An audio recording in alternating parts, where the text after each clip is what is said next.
అందరికీ శుభోదయం. మనం ఆర్గానిక్గా కష్టపడి పెంచుకుంటున్నాం ఈ మొక్కలన్నీ.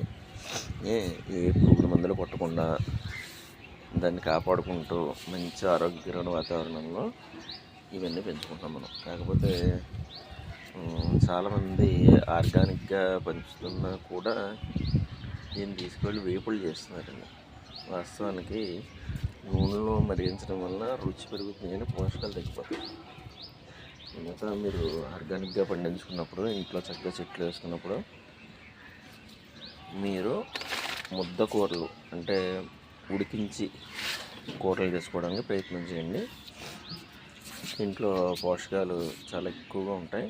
దానికి సంబంధించి అసలైన రుచి మనం ఆస్వాదించాలంటే వేపులు కాకుండా పోపు కూరలు చేసుకోవడం వల్ల మీరు అసలైన రుచిని ఆస్వాదించగలుగుతారు. జై శ్రీరామ్.